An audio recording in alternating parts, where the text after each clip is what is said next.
Time. What's up, comic book fans? Pete here from Comic Books Transformed, where we talk about comic books that have been adapted into streaming shows and movies. I'm joined by my good friend and co-host, Brian over there, Mr. Coors Hair. And Brian, I got that Fallout Shelter game that you recommended.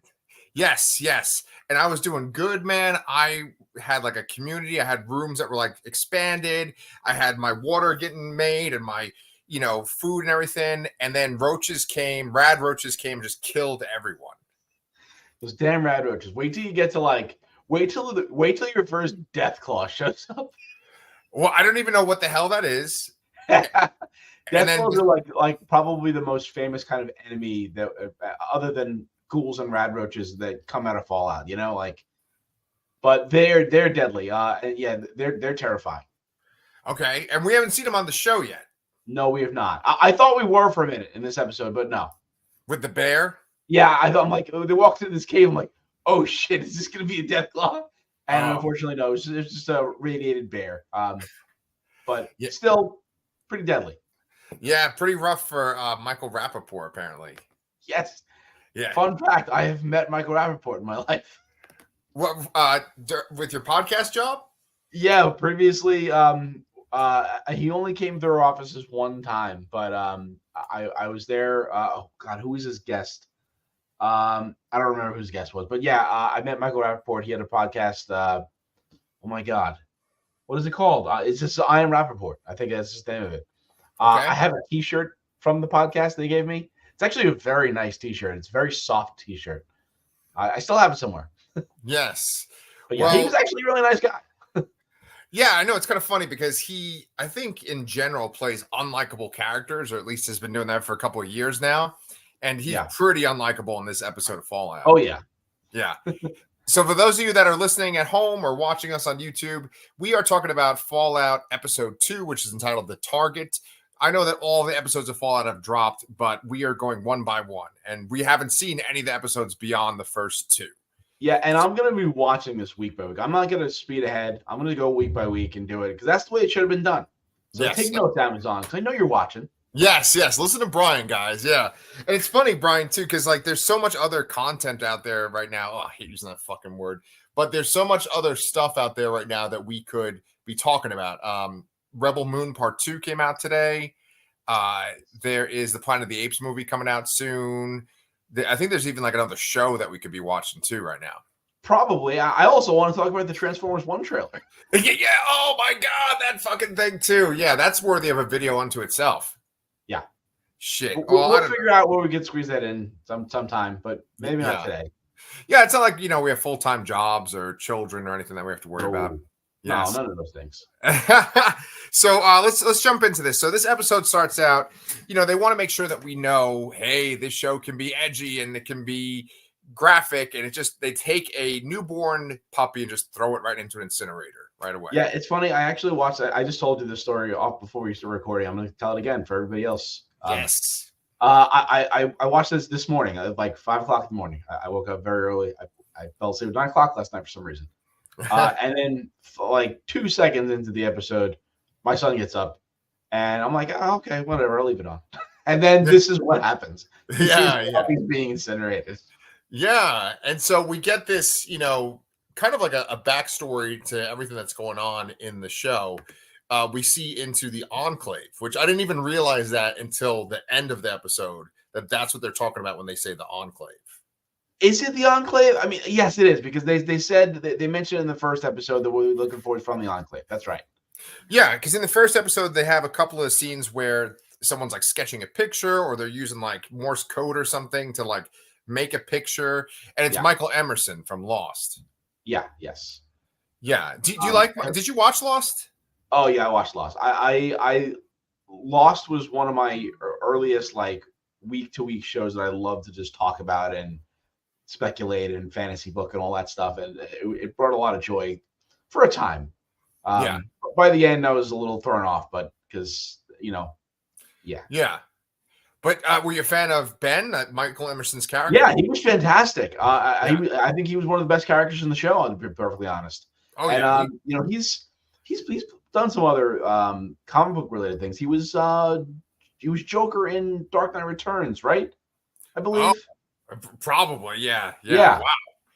Okay, that's cool. Yeah, he's in a lot of genre stuff. He was in Person of Interest, which is another show that was made by Jonathan Nolan too. Wait, is he evil in that too?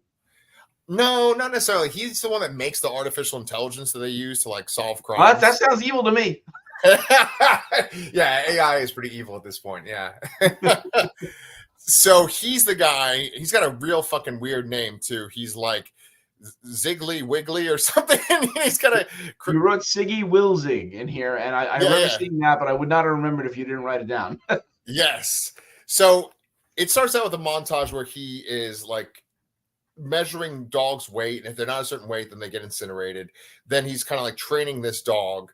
I was wondering, as a guy that's played the games, that there's like dogs in the game that like help you, right?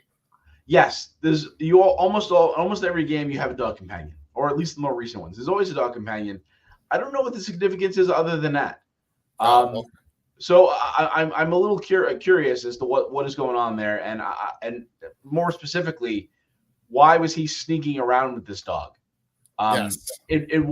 I believe it was above the weight they wanted, so like it met the requirement. So why was he sneaking and hiding this dog and then sneaking out? And why? I feel like it had something to do with the thing that he injected into his neck. Yeah, that's got to be. It's actually his head. Yeah. It's got to be that. Although I have no concept of what that could be. Yeah. I mean, that's. I mean, obviously, by the end of the episode here, spoilers for you if you haven't watched. He has Lucy cut off his head to bring somewhere. Yeah. And I'm assuming it's because that thing's in there. I don't know why it isn't just cut that thing out. Like, yeah, it's a why good point. Carry the whole head? It's a really good point, right? Because it's going to be a lot less noticeable if she just has this little glowing blue thing, like wrapped up in a blanket or something. Yeah, you could probably just dig that right out. Yeah, just put it in your pocket, versus carrying his severed head across the wastelands. That's going to smell pretty soon. Yeah. Might attract some rad roaches, some death claws. You never know. Oh man, fuck those rad roaches, man. So, what do you call it? That's the end of the episode, the cold open where he's like getting shot at as he leaves the Enclave with his dog, and he's got this thing injected into his head. I wrote injected into his neck, but it's his head. And then we cut to Maximus, who's our Brotherhood of Steel guy. He's going with his power armored, mentor or whatever that he's the squire for, Titus. And Titus is just a dick.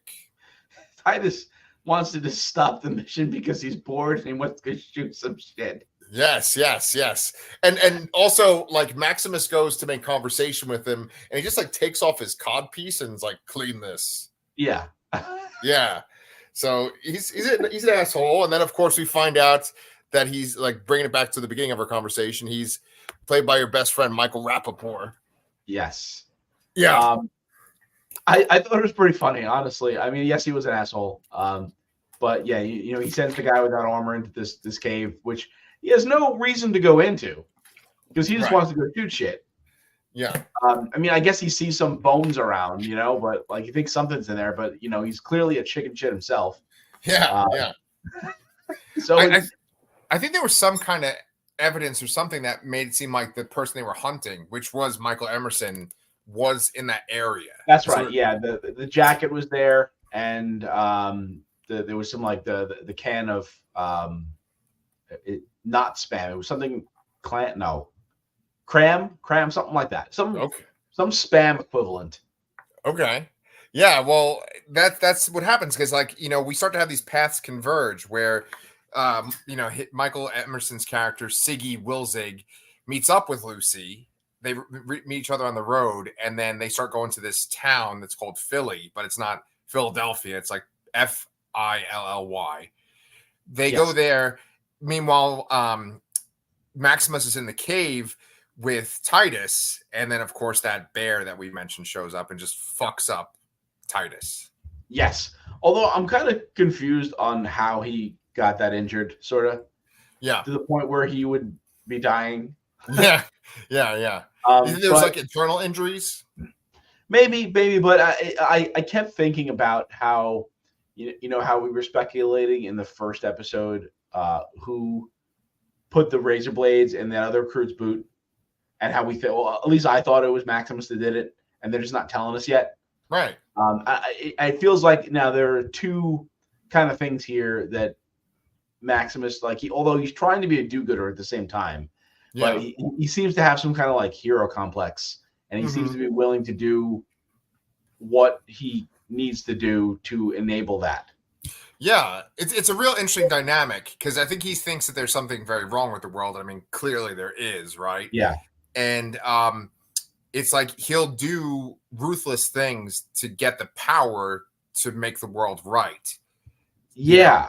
And I think that I hope that's the case here, honestly, because I think that's an interesting character to have and to watch.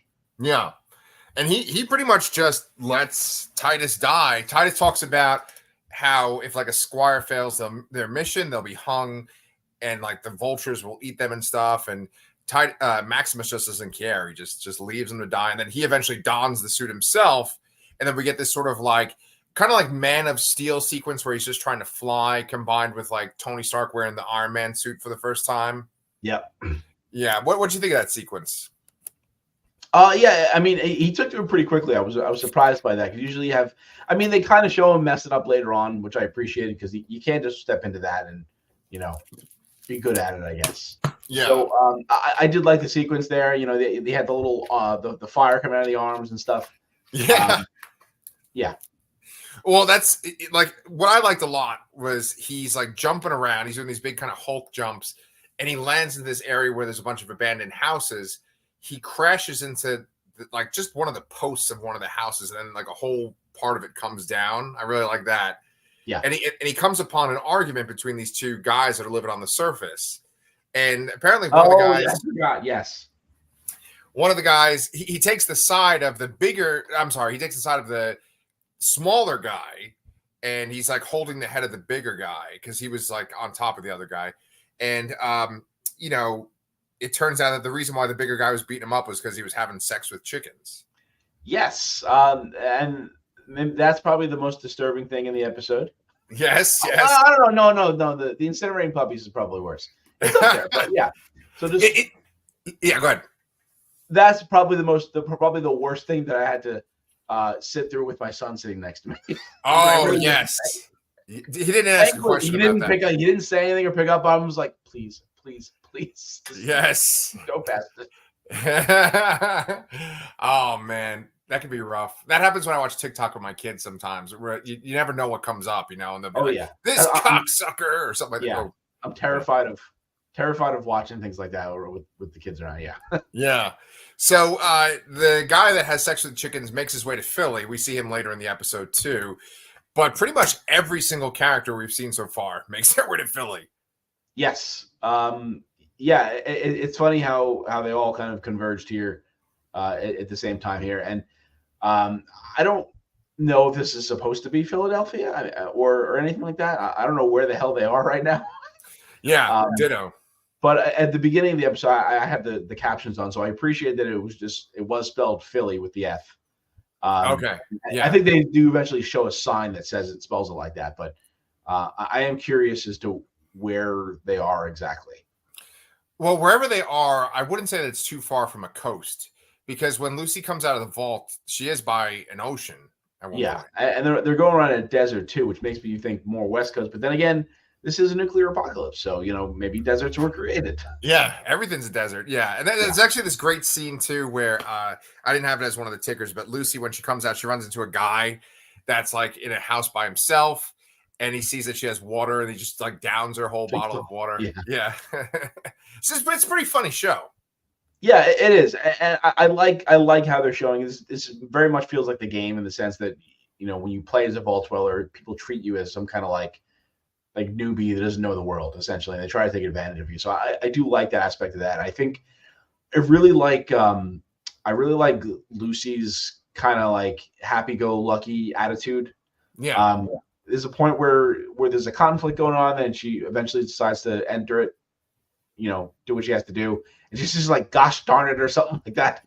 She does. She does. Yeah. Yeah, and there's people that like suggest things to her that are either like violent or like that one guy by himself. He's like, you could be my wife or like you could live with me, and she's like, maybe not. She says something like that, or like, you know, now's not a good time. Like she's very polite, which Yeah. is the opposite of like everyone else. When she gets to Philly, she runs into this woman. I didn't write down the woman's name, but she's this actress that often plays, I'm gonna say like trashy kind of characters.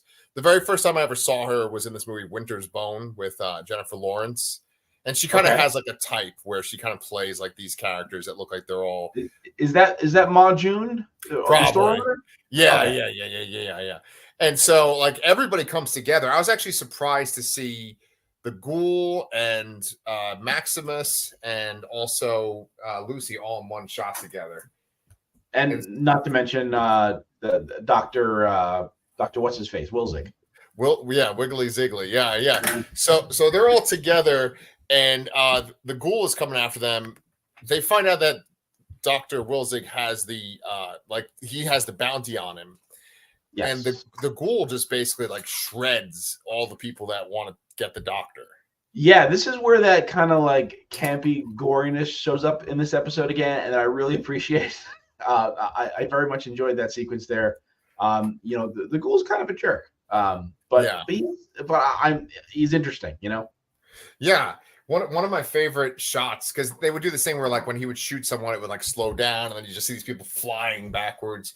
And what do you call it? He shoots one guy through the chest, and then it hits the other guy in the head, and the other guy flies backwards, and his head blows off. It's you see like the brain coming out of his head too, like really coming out. Yeah. Great sequence. And then we have this dog violence. That's kind of a unpopular thing when someone hurts a dog in a movie or a show. Yeah. Does the dog die.com is a site I frequent. Yeah, there you go. Before I watch horror movies. Well, you should have watched it for this show, right? Yeah. I mean, I should have known, but I had hopes that the dog wouldn't get hurt because there's always a dog in these games. But thankfully, go ahead. Well, I felt like they like built up the dog so much for it to die in that scene. It wouldn't make sense. It's like anticlimactic, I agree there. Yeah, although I feel like the dog joined the battle a little later compared to how they set it up. How aggressive he could be or she could be.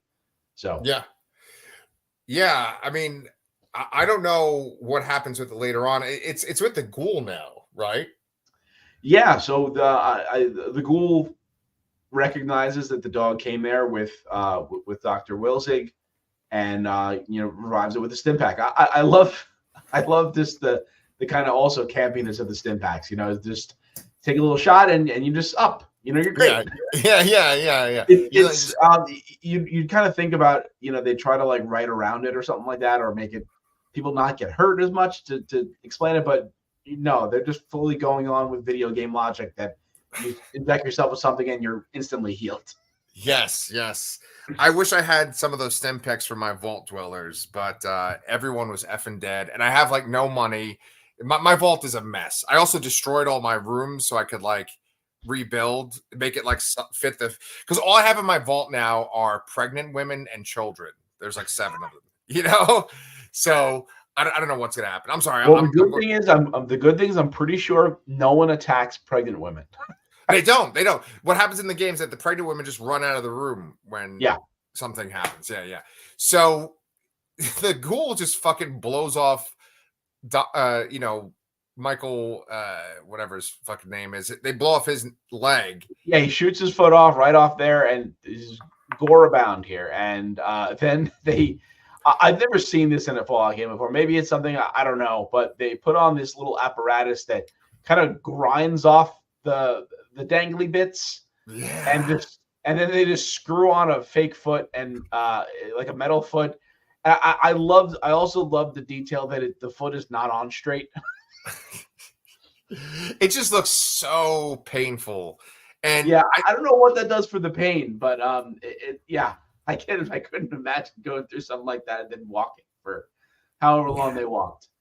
I thought that like with Michael Emerson being on the show and the fact that he was in Person of Interest, I thought that he would just be one of the main characters on this show. And so, especially since he's like the target that everyone's looking for. Yeah. But then you see when we reach the end of the episode that like he's just been bleeding through that leg, that grinded off leg. And, you know, he tells Lucy, you have to chop off my head and get it to Moldaver. And that's the thing is we didn't know who Moldaver was last episode, but now we know it's that woman that attacked her vault. Yes. And it's a nice convenience there for motivation for Lucy to get this guy's head there because that's where her dad is. That's who's holding her dad. So, I had a thought and I lost it. Damn it. I don't think we've seen the last of Michael Emerson on the show. I think we're going to see some flashbacks with him or maybe some hologrammy thing or something. I don't know. And one thing I should clarify too about Michael Emerson is that it's not like Lucy just chops his head off and he's like still alive. He's dying. And there's actually this great moment where he says that he took a cyanide capsule. It's actually very reminiscent of like Watchmen, where he kind of mentions the idea of taking a cyanide capsule and she starts to get worried. And then he's like, I took it already. Like, you know, it's like, it's too late for me. Yeah. I like that it was a Vault-Tec product. Oh yeah. Plan D. Right. Which I believe also was one of the opening scenes when Lucy's exploring. She sees, she comes across a house that with like a family at the table there. And I'm pretty sure there was a bottle of that shown on the table. So nice little foreshadowing there. Yeah, I'm really glad you brought that up because I totally forgot about that sequence. That sequence and this show in general reminds me of one of my favorite horror movies. I love the remake of The Hills Turn. No, wait. Hills Have Eyes? The Hills Have Eyes. I was almost combining a Blasphemous Machine song title with a Wes Craven movie. But yes, The Hills Have Eyes. Like when she finds that scene with the dead mother and the kids, it's like it's really disturbing. It's actually like much more serious than the majority of the stuff in this show. Yeah.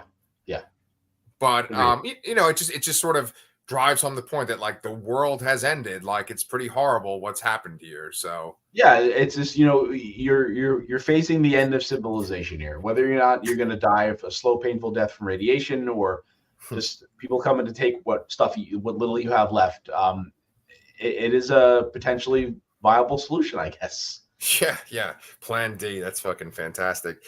So one of my last questions for you is there any kind of plot line that you've seen in the game where someone has information that essentially could like change the future or bring things back? Is there anything like that? Probably, but I don't remember. It has been a very long time since I've played any of these games. Like I played 3 probably around when you did. Mm-hmm. And then 4, that was 2016. I haven't touched this since 2016. So oh wow, 8 years. Dang man, yeah.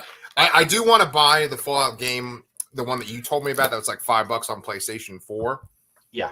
So I might do that this weekend if I have money. I'll see. I'm pretty broke right now. Yeah, I might try to download and play it again too. I did download Fallout 76 briefly, and I'm like, I don't want to play an MMO like game. I want to play one of the actual games. So I'm probably going to switch to that instead. Nice, man. Was there anything else that you wanted to say about this episode 2? No, I guess that's all. Nice. Okay. Well, Brian and I think we enjoy talking about Fallout together, but what we're truly excited to talk about is X-Men 97, episode number 6. Yes. So that's what Brian and I are going to go record right now. Make sure you guys can subscribe to our channel, Comic Books Transformed. We are also a podcast. We're on Spotify and other platforms as well. But let us know if you've watched all of Fallout, if you've only just watched the first few episodes like us. Let us know what you think about the show. And, join us for some X-Men too. We'll see you guys